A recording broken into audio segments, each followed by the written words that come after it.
Hi guys, this is Graham from Geek Ireland, and I know that you really want to listen to Speaking Geek. Who doesn't?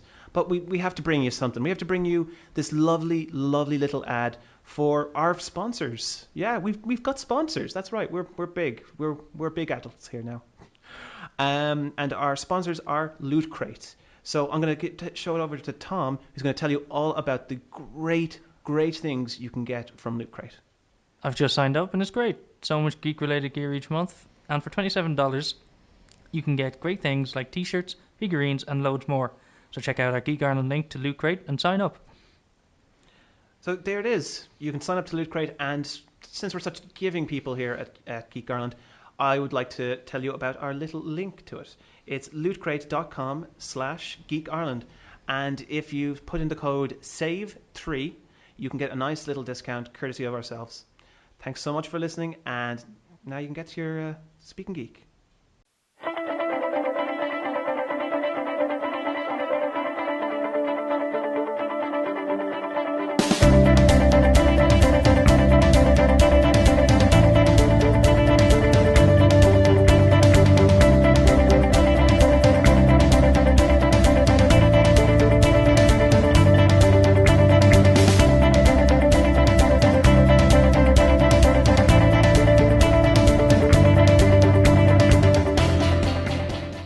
This is Anthony here with Geek Ireland, and today I'm joined by a very special guest. He is an acclaimed artist on series such as Marvel's Death's Head and New Warriors, as well as IDW's Monster Motors and a slew of Transformers stuff. And he's also possibly the first person to publicly come out that he is a Rodimus Prime fan. He is, of course, Nick Roche. I'll be remembered for that, if nothing else. He was so brave, that Nick Roche. No one else was saying it, but he came out and he said that he liked Hot Rod, and that made it okay for the rest of us. I mean, no one else liked him, but he was so brave. Dead now, of course. That's how I'm going to be remembered. You liked him, but before he was cool. Yeah, before Morden VCI came around. I don't know. I think he's always cool. Come on. Yeah, kind of. Come on. Cool in that late 80s fire on a car is cool. The only cool I and your listeners are interested in. Yeah. So you've had a very busy year. It's been one of those years, yeah. It's been a great one. Yeah. You had Monster Motors. The one shot came out last year. Yeah. And very soon you're going to be having the follow-up series coming out as well, with writer Brian Lynch.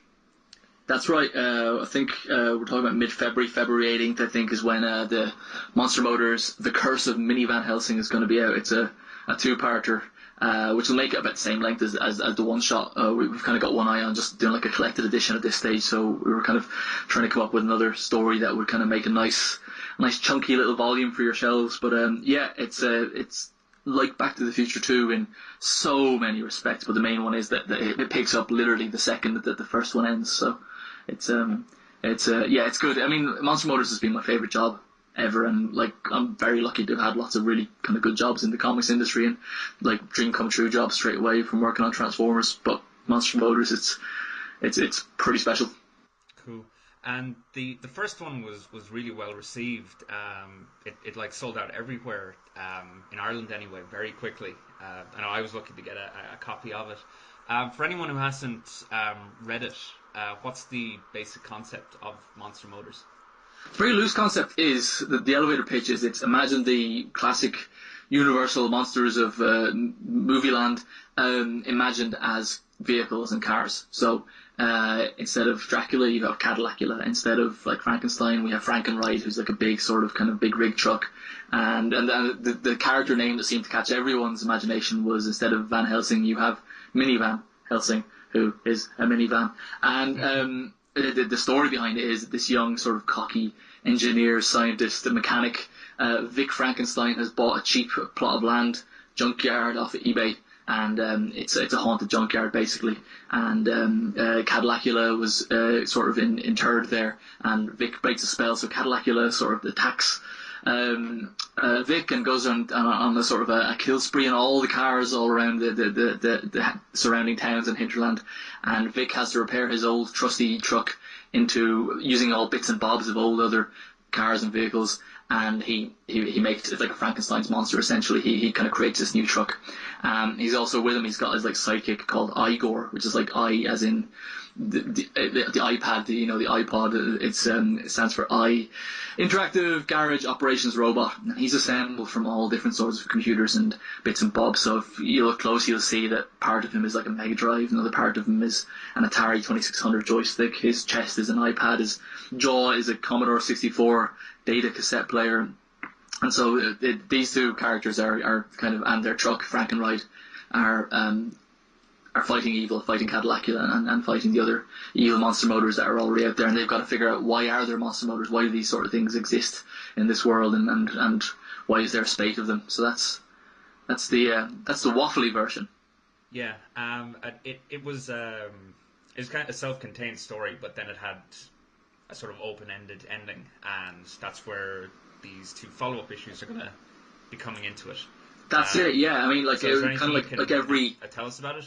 Well, like every chancer who makes their movie or their comic, their book, they always want to leave something that goes, oh, can we come back for more? And with ours, it was like after evil had been defeated in the first book, Vic thinks he saved the day, and he's in his garage cleaning all the cars, fixing up all the new cars, and all of a sudden the gate gets blown down, and it's a lady called April Van Helsing, who's kind of like a sort of adventurous kind of explorer character, and she has 3 monster motors with her. Minnie Van Helsing, Wheelwolf, the werewolf, and Lagoon Bug, the Dune Buggy, Dune Lagoon creature, Black Lagoon, Dune Bug, yeah, that guy. So she's. I think that was my favorite one actually. Yeah, it's Brian's favorite one. Yeah, and he gets lots of silly stuff. He's definitely the most fun-loving character in the new 2-parter. So the Curse of Minnie Van Helsing it picks up straight away from like April and her monster motors landing on Vic's doorstep. And, like all good sort of kind of comics, there's misunderstandings between 2 batches of heroes, and there may be a fight. But essentially they're going to have to sort of join forces to defeat an outbreak of zombies, which is like living dead cars. So it's kind of like it's our sort of like Evil Dead Romero pastiche this time around. It's just lots of hordes and hordes of zombie cars. Not even got zombie cars, just zombie machines of all different shapes and sizes. And just drawing it, I just realised that I just end up I seem to be the go-to guy when it comes to hordes. It was in Dead Set it was hordes of these kind of like dead warriors as well, and in Spotlight Cup it was lots of zombies, and in Maximum Dinobots it was lots of Sunstreaker clones, and so I kind of like to be not known for that guy just for my own health, but one more time I had to do lots and lots and lots of kind of rampaging hordes. You put in a lot of detail into that's copy and paste job that you do. Oh, well, thanks. It's I try and put in less just for the workflow's sake at this stage. When I was doing Maximum Dinobots, it was my first series, and so I had to draw all these kind of Headmaster clones, and I definitely kind of like snookered myself on that one. I definitely the cut and paste tool probably could have been my friend a bit more there. But this one, there's just a fun sense because each one is different in this, whereas before, like I've drawn maybe like zombies or clones and stuff, and you're essentially drawing the same character but repeated like dozens of times. The good and bad thing about the monster motors zombies is that each one of them is different from the last. So this I think it's the solicits for issue 2 are out, and you can see that there's a helicopter zombie and a truck, pickup truck one, and there's also a red scooter. And there's a computer one as well, actually, like an old kind of 80s computer that's a kind of a reanimated kind of corpse of a computer. So yeah, I mean, at least it kind of kept my interest a bit more this time. And did I see one of the covers that was shown has like a crane or something? Oh yeah, there is one of those as well. Yeah, the thing he's literally just there's a spider that has a helicopter that's a spider. So he uses the rotor blades as spider legs, and then there is like a kind of a crane, kind of bulldozer type crane that's shown up in a lot of the drawings, who is really cool looking, and Brian and I like it, but he wasn't scripted. He's just one of those ones that you end up drawing and you're like, oh, I like this guy, but he's got nothing to do. So there are kind of one or two kind of characters like that aren't, they're not anyone specifically, but they're just fun to draw. So you might see them show up a bit more often than some of the more generic ones. But I have to say, like, Brian Lynch is he's like a Hollywood screenwriter, don't you know? He co-wrote the Hop animated movie, The Easter Bunny, that was out a couple of years ago, and he did some work on the Puss in Boots movie, and he's done some uncredited work that even I don't know the half of. Apparently, he did some kind of touch-ups on the last Muppets movie. He did some wrote some gags for that, which is a huge deal. And so his big thing at the moment is that he's writing the Despicable Me spin-off movie. That's Minions, that's coming out, and the trailers are doing great business already. And like I mean, like, Minions are bigger than those films. Like the Minions seem to be the stars of those movies, and Brian is the guy who's got the job for writing their own movies. So I think I'm going to hang out with him. I'm going to stay friends with this guy. He seems like a good guy to be around. So he's maybe you could end up doing Minions crossover comic or something.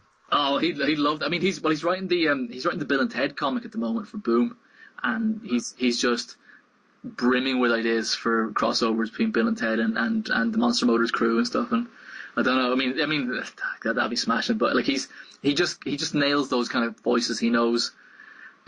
His dialogue is just ridiculously sharp and funny. I first came across him when he wrote some of the Angel comics for IDW, mainly through Stephen Mooney's involvement. I was buying him for Mooney's artwork, and had never really kind of heard much of Brian Lynch before, and he's just proper funny. And I mean, yourself, there's not many, maybe there are more so now, but there, for quite a while there was not that many kind of mainstream comics that were laugh out loud funny, and yeah, everyone was kind of looking for the darker tone, and yeah, or they just didn't. It almost seemed like it was a lack of confidence in a lot of people's writings, that they didn't think they were allowed to be funny even. I don't know. And so many kind of big titles. I mean, like, Dan Slott writes great comedy for Amazing Spider-Man, and like Hawkeye, there's a real lightness of touch sometimes amid some of the kind of the drama. Hawkeye is very funny throughout. Really, yeah, absolutely. Still has like the serious issues as well. Yeah, exactly, and that's life, isn't it? Where you're going to have something sort of grippingly serious and kind of like life changing, along with like some really kind of like goofy one-liners, and really kind of. So I mean, Brian is up there in my estimation for that stuff. He's really, if I was just reading him as a comic book writer, I'd be surprised that he wasn't going further with it and doing some screenwriting, because it's just the dialogue is where he nails it. So I laughed aloud a lot more reading the scripts for the next two books that are coming out than I did necessarily for the one shot. But I think that's the case as a writer finds his voice with characters as well. I mean, I guess he was only kind of learning about Vic and Igor and Cadillacula in the first book, and now he knows what these characters sound like, so they get some, like, Igor is like stupidly funny in this new series, I think, and Vic Vic is just a gift from God to an artist. Like, he's just so expressive, and he's just he's got no idea that he is as lame as he is. He thinks he is Slick Vic, and he's not. He's a joke, and that's just with that hairdo. Exactly. Hey, what's wrong with that hairdo? It's a great hairdo. That's what I'm saying. But you have to be a man of confidence to pull off a hairdo like that. Absolutely. Exactly. Yeah. Exactly. And yeah, I mean, and that's a character. That's like Spawn's cape at this stage. It's going to get its own spin-off series, but yeah. So I mean, like, this is like properly dopey, goofy stuff going on with Vic, but again, it kind of has that sort of feel of like an '80s kind of kids, like Joe Dante movie, like a kind of like a Gremlins or a kind of a Goonies, or that sort of. It's all ages, but there's a little bit of an edge to it as well, and there's a little bit of drama to it, and it's a comic that's not for kids, it's for everyone, and then there's a big difference, I think. Yeah. Really like the 80s feel, like the Indiana Jones movies and stuff like that. Like, totally. When you go back and look at that stuff, like, you're really surprised nowadays about how mature it is in parts. Mm-hmm. But even though you remember them as being kids movies, and yeah. Monster Motors is like that. Like, when you look at the cover, it looks very kind of like an all ages kind of book. But then when you're and it's like robot cars. But then when you're reading it, there are some hints of darker tones in there. Yeah, definitely. There's hints. Going in. There is like black magic and witchcraft in this world and stuff, and it's kind of, and there is like genuine, and like the threat level kind of gets played up a little bit more, I think, in the second book too. There's more at stake, and kind of the characters go through that a little bit more. So that's kind of nice to see. It's not just all another good hair day for Vic. I mean, actually, one of the things that was kind of a struggle for us is that Vic is kind of because it picks up right where the first book leaves off. Vic isn't in his kind of his clothes, in his kind of cool jacket and his biker pants and stuff like that. So we're just chomping at the bit to find a moment where we could sort of have him go off screen for a second, just so we could get him into his cool clothes again. You're kind of known for working on a lot of licensed stuff like Transformers and Marvel. What's the differences you feel working on a creative-owned original series like this? The difference between this and Transformers for me isn't huge as far as how much I kind of maybe care about what I'm doing. I always, especially when I was writing my own Transformers stuff, like the Cub stuff and Records and the Megatron one shot, like I always kind of wrote them, approached them like it was a creator-owned comic, that even though obviously, it's owned by a multi-billionaire like toy company, I give a damn enough about these characters and they mean enough to me as if I kind of created them. So from that respect, there's no real huge dip or drop in kind of how much I give of myself. But it's because I get to design everything. Everything was designed from the ground up in Monster Motors. Like everything's like my designs, and so initially that's kind of daunting because there's a lot of design work to put into it. But the style of it is mine as well, and there's no one can draw like me, like I can. That sounds like a Chesney Hawk song. And it's the Transformers, even though I definitely draw them in my style, there always has to be that slight adherence to what has gone before or what has been established, and sometimes kind of pushing some of the kind of extreme proportions that maybe I'd like to do doesn't work with Transformers, and I know I do sail very close to the wind with it anyway, but with Monster Motors, it's just got that very loose, very cartoony, very kind of sketchy feel, and I think that's the big difference, because that means that I'm not thinking about it as much, and that sounds wrong because it means like it's sort of like it's a thoughtlessness. It's instinctive, is what I mean. You're drawing from yourself as opposed to kind of thinking, oh well, Rodimus looked like this in the last 5 issues. I definitely need to kind of keep that in mind. I'm drawn from the gut more of Monster Motors, so that's the big difference, I think. And how much input had you into how the characters look, or their overall designs? Or did Brian have kind of an image in his head that he wanted? Yeah, he did. I mean, he was. I kind of like that as well. There's been times where I sort of spent occasions trying to come up with my own kind of creator-owned stuff, or whatever. And it's kind of, when you're writing down the story, that's fine. But when you sort of come to sort of like doing the artwork or the designs for the characters, it's almost you've got too many choices or options because you've got no kind of boss necessarily, you've got no kind of guiding hand. So I was very grateful to have Brian around, because he sent me lots of really good like reference photos saying like this but not like this.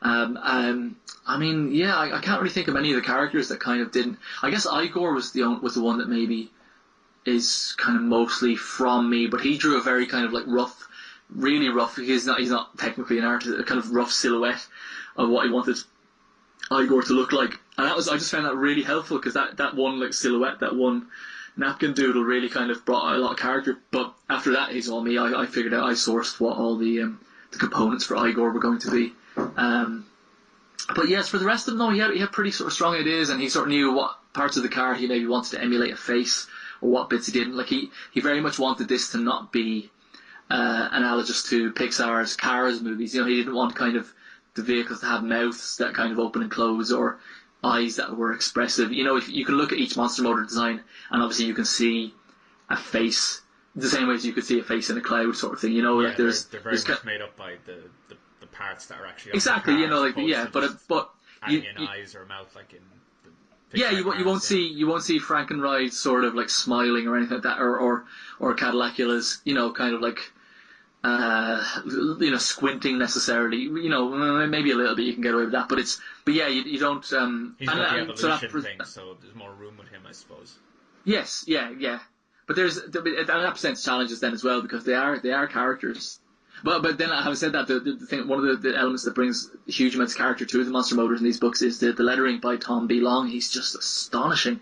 Like, and letterers don't get the due that they deserve, and I definitely maybe don't give letterers the due even on books that I work on. But he's really, I mean, and it's evident in the first book, in the one shot that came out last year, but in this new series, in this new book, yeah, I mean, each character, because there's so many more Monster Motors, they've all got different kind of fonts and different color speech balloons and different styles, and it just looks great. It just looks like such a comic book now, you know. So, but just going back to designs, though, Brian is pretty good. And then obviously, if I kind of hit on a seam of inspiration myself, he lets me kind of run away with it, you know. I think when some of the initial designs for Vic, maybe he was looking a bit too Bruce Campbell-y, you know, and Brian was kind of keen that we sort of softened his jaw a little bit, you know. He has, like, I mean, it's big enough chin, but it's slightly rounder, you know, and he's not as sort of kind of maybe beefcakey or kind of like obviously handsome as Vic thinks he is, first of all, but as maybe you would expect of that character. So that was kind of nice, but I think that's because we're two geek boys who are trying to make a geek boy who looks like us, you know. So it's yeah. So no, he's really good, and I find it very helpful. I mean, I find it helpful even when I work on Transformers, if like James or Simon Furman has an idea for something, I do quite like a little bit of restriction, you know, a few sort of like, this is what I like, and they send me maybe a few notes or a few pointers, and it sort of feels like you're working together a bit more then as well, you know. Cool. I'd kick myself if I let this opportunity go by to have a conversation about Transformers. Yeah, let's do that. Yeah. So I suppose Christmas is just gone. Did you get any new toys? Yeah, I did. Christmas. I did. I got. I kind of like didn't get too many this year because I still have some from last year that I just haven't got around to opening, and it's not even a quantity thing. It just time just gets away from you, and you know yourself. You want to spend time with these things, you know. Yeah. You don't want to open them and just stick them on a shelf and forget about them. So this year I got the Generations Brainstorm figure, which is based on mine and Alex's design from the More Than ECI comics. So essentially I got a Transformer off Santa Claus that I designed, which is in the 30th anniversary year. So that was a huge deal for me. That was so exciting. So he's a great toy, and I got Masterpiece, Bumblebee, and Wheeljack as well. So and they're not like the other Masterpiece toys. They're just, in as much as they are fun to play with. You know, they are fun to transform back and forward, and you know, you don't have to sort of transform them once and then go take a fag break because, you know, your nerves are shattered. You know, it's they're really kind of intuitive toys. So that was kind of my main Transformers. I didn't get for Christmas Transformers Age of Extinction on DVD or Blu-ray, and nor have I seen it. I still haven't seen the new Transformers film. So I'm quite happy about that. Yeah. I found it was technically the most enjoyable since the first one, but also it's still pretty bad. Well, that's interesting you said that. I mean, some of the people, because I know you're a fan of Transformers, some of the people I've spoken to sort of said it was the most problematic of all of them. That, like, kind of morally, that there was lots of things where Optimus Prime was acting completely out of character, and yeah, but you know, I haven't seen it. I can't really talk about it or make a decision on it. But all I knew was that, like, I just had so much little free time over the last year. There was one stage around my birthday time I had a night out to go see a film, and the choices were Guardians of the Galaxy or Transformers, and you know, you made the better choice. I think me and the rest of the world did, yeah. Yes, yeah. Just going back to Brainstorm there. How many Transformer toys is there now based on your work? Jeepers. See, so some of them have.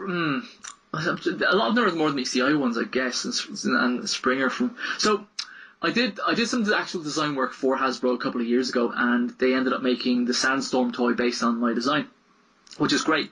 And they ended up making my Springer design from Last Time of the Wreckers out of that same body shell, which was fantastic. Which is probably the Guzzle toy best came out. Voyager figurine I think they've had in years. Yeah, it seemed to be. He seemed to really kind of catch people's attention, and people really liked.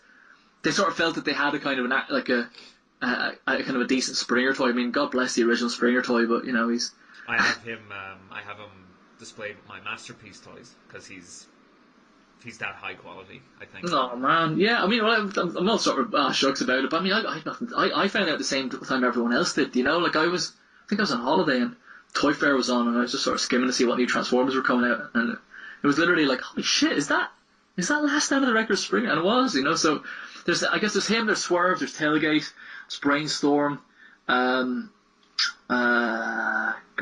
there's the Guzzle figure that came out for Revenge of the Fallen is kind of similar proportion-wise. He's got the same shoulder stacks as the Wreckers one, but he wouldn't necessarily be based on. And then there's a couple of the Botcon toys have kind of been based on my design, like the Chrome Dome and Rewind, and then there's the third-party toys. But I'd say there's about 6 or 7 out there anyway that are kind of seem to be directly from my drawings, and that's I mean, you know yourself, this is ridiculous, Yeah, you didn't design the Megatron, but it came with your... That's right, yeah, a lot of people kind of misconceptions about that. It's no, I think Don Figueroa designed that Megatron Stealth Bomber toy, but because I drew him first in the ongoing comic, and then I drew the pack-in comic for him, I think a lot of people might think that he's kind of my design, but he's not. But I still feel like I'm his godfather as opposed to his daddy. I feel like I definitely have to get him presents at birthdays and Christmas and things.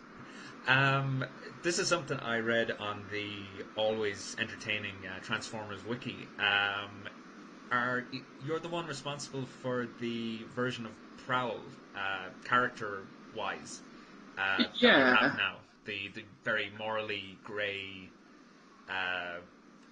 version of Prowl that was introduced, and then they got rid of him, and now they've brought him back like that again. Yeah, I kind of... I suppose I am, but it's a weird thing to sort of say, yes, this is because it's a shared universe in so many ways, so it's that you don't really look at it as though that was my bit. I mean, you do sometimes, because obviously you're quite proud when something that you've added to the mix becomes the kind of the default for that character. So I think when I originally wrote Prowl in Spotlight Cup, in his dealings with Cup and Springer, he was quite kind of cold and aloof, and then when I wrote him the second time, in Everything in Its Right Place, the short story which explained why Cup was being restored.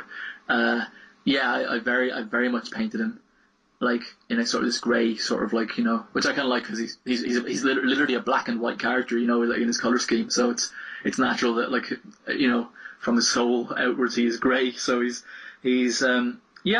did, I suppose. And in fairness, John Barber, the current writer of Prowl, pretty much in the Robots in Disguise series, or Transformers as it's just called now, he has said to me, I think he said it publicly, and he's definitely said it to me privately, that he feels that Prowl is my Prowl, and I think that's a really nice thing to say. But it's, it feels weird sort of admitting to it, like it's especially because it's been added to. It's more of an honour that he's been added to in that same sort of regard, that he wasn't, like, for a while it seemed like that sort of kind of personality or that kind of characterization had been sort of subsumed a little bit.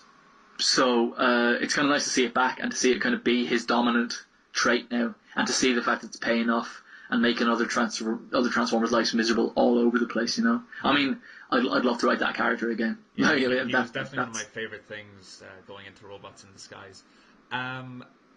In regards to, like, say, adding characters or changing their personalities, how much freedom is given to creators with the comics?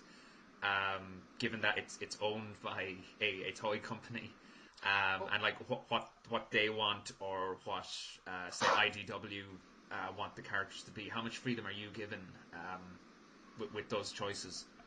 Huge amounts, really. I mean, kind of what you do as far as imbuing the characters with kind of traits that maybe they haven't had before in other versions of Transformers. Hasbro are pretty cool about it. Sometimes they're just a little bit iffy about maybe who you can kill, or who you can, drastically sort of have something horrible happen to. I mean, as happened with Wreckers, there was a huge, like, last minute thing where Hasbro decided that we couldn't kill some of the characters that we wanted to kill, but they're quite happy with what we had done with them, and likewise you can see that with More Than Meets the Eye series, especially that James Roberts is such a fearless writer that he's doing things that people had never thought of before with Transformers, and with comics in general, I think, in some instances. And he kind of came up with the idea of having this same-sex relationship in Transformers between Rewind and Chrome Dome, and it's a bit of a hot sort of button topic, and Hasbro were totally cool with it, and it's been handled completely sensitively as well. It's done so well. It's one of the best relationships in comics. I think it is. I really think fantastic. It is. It's really positive, and it's so, especially because it's so, especially in universe, it's so so what? You know, because I mean, there seems to be a lot more male Transformers than there are female Transformers. So, and it makes sense that if these characters are supposed to be believable as real, rounded characters, they're going to have these little kind of outlets. You know, of course they're going to have form relationships and attachments. You know, if they can hate, they can love. You know, and it's clear that they can hate because they've been at war for millions of years. So the inverse to that must mean that they have this great capacity to kind of form attachments and have love. So Hasbro have been pretty good with that. I can't think of any instances really. I think in Spotlight Cup, originally that issue starts with Cup kind of out of his mind. He doesn't know what he's doing, and this kind of initially it's supposed to be this kind of nice benign furry headed alien kind of comes to him for help, and Cup lops his head off.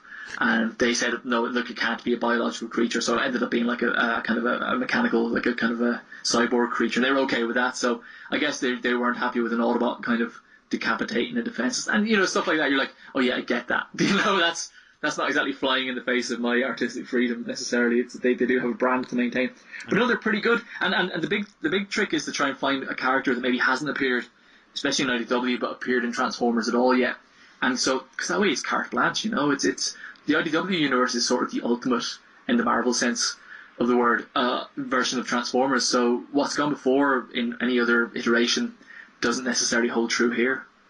Yeah, I was rereading Last Stand of the Wreckers yesterday, and I seen the Predators, Decepticon Predators, show up, which brought me way back. I think I had a toy of their leader, Skyquake, yeah. Back in the day, who unfortunately doesn't last very long in Last Stand of the Wreckers, but no, he doesn't, and he's such a cool looking character as well. Yeah, they've got a great color scheme, those characters. I love those Predators and the Turbo Masters as well. They were just for those who don't know, the Predators were this kind of subline of Decepticon jets that kind of came out, and one sort of tank vehicle that kind of came out in the early 90s, but they only came out in Europe, and they were like very obscure. There was no Transformers fiction extant at the time really, so they never really had any characterization. So we kind of for Last Stand of the Wreckers, we kind of used them as the invading force. They were sort of like, the idea was that they were like this sort of kind of sub kind of colony of Decepticons that operated on a specific side of the galaxy, and that's why their eyes are kind of have green filters on them, because of the nature of the sun's rays in kind of that they're part of the universe, and that was kind of the rationale that I had for it anyway. And so to ride around that gimmick. Exactly, They came out in 1991 as toys. Yeah, that's right. Yeah. They came out in 1991 as toys, and like 1991 was a very neon year for everyone. So all these kind of like evil Decepticon jets were like kind of hot pink and turquoise, and they had these like this kind of like lime green eye color, you know, and you could sort of like put these weird kind of scopes into the back of their heads and see through their eyes and all this stuff. So, but I just thought that they were kind of, because they hadn't been used before, we had free reign to use. And the only thing is that every single kind of one of them dies in Last Stand of the Wreckers. You know, at least any prominent one. I think there's kind of 2 or 3 named characters that maybe they could still be alive possibly, but I think pretty much anyone who survives Garrus 9 you see walking away at the very end, you know. So the lesson to learn from this, if you ever want to kill off a Transformer, just root around in the Generations 2 back catalogue and pull someone out from there. Yeah. Last question, and then I'll let you go because I know you're very busy. If there's any Transformer you could bring back or recreate in IDW who hasn't been done already, who would you pick? Oh, nice one. Or even someone who hasn't been in it for a long time. I mean, with Last Stand of the Wreckers, we introduced a character in IDW for the first time called Impactor, who in kind of Wreckers lore in the old Marvel UK days, he was their leader of the Wreckers, and he was a Marvel UK comic-only character, you know, he never had a toy or anything like that. But it kind of, it meant a huge deal to me to bring him into kind of Wreckers, so, I mean, I think he would almost be my answer, and I've already done it, but I would say, probably like a lot of the Transformers creators, I've got a really good idea, if I do say so myself, for the character Counterpunch, who's a Decepticon Autobot double agent. The idea is that like he's got 2 robot bodies, but he turns into the same vehicle, and neither side kind of knows that he is one or the other. Yeah, I remember him. Yeah. And he's a really nifty concept, but he is. But I mean, it's quite it's easy to do them quite lamely, and I think I have a way to sort of do it in a different way. But the chance has not arisen yet. Well, apart from that, I wouldn't mind maybe bringing in some of the Beast Wars characters, which they've done a lot in IDW recently as well. There's kind of a nice sort of array of those characters. Rat Trap is in there now. Rat Trap's there. Rhinox has appeared in it. Waspinator's been in it a good bit as well. T4 is probably going to come into it sometime soon, because he got that figurine released last year, so... That's right, yes. We'll probably see him pop up somewhere as well. So, those, but I don't know. I think I've kind of I've played with all the toys that haven't been played with. I think I can't think of any sort of odd ones. I mean, there's other ones as well who I would love to have done, like Thunder Clash, who was kind of from that 1991 era of toys as well. But James has brought him in. He's doing a fun job with him, obviously. So, and that's the thing. I mean, with James at the helm, it's he knows his obscure Transformers, and we're pretty much on the same page when it comes to liking all the same stuff too. So if I want to bring something into it, he'll probably have brought it in already, and licked it so no one else can touch it. So. Look forward to see what else gets introduced now the next year. Yes. No, yeah. I mean, I've been privy to what's happening, obviously, and it's going to be good. It's going to be especially good. Yeah. Cool. Well, thanks very much for your time, Nick. I look forward to the next 2 issues of Monster Motors. Yeah, it's going to be a winner. I think the original one shot was available for resoliciting in comic shops, so I think there's even a chance for that the hard copies of that will be back in store in various comic shops as well, so you can buy the first book first. I know it's going to be on Comixology anyway. You can buy it digitally at any time just to sort of get ready for it. But it's look, I mean, as I said, we've pitched it before as Pixar meets Joe Dante. It's that sort of level of kind of heart, and we hope kind of quality, and but like the level of drama and danger to it as well, and level of fun. It's a Saturday morning cartoon that's kind of that was never made. Is another way that we like to look at it, and it's all ages, and it's written by the guy who's going to be writing probably the biggest grossing comedy of this year. So. And hopefully by the end of the year we'll get one of those gorgeous IDW hardbacks.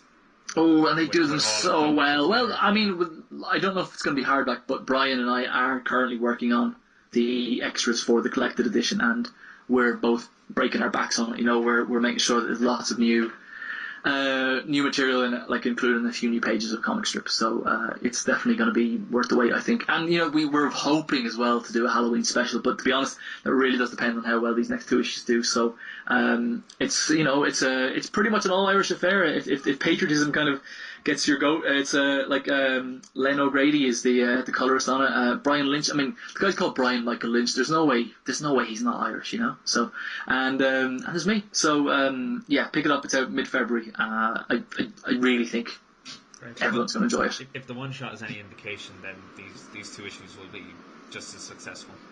No, well, thanks very much, man. I really love hearing that. Well, thanks very much again, Nick. No worries. See you later. Bye-bye. Bye-bye.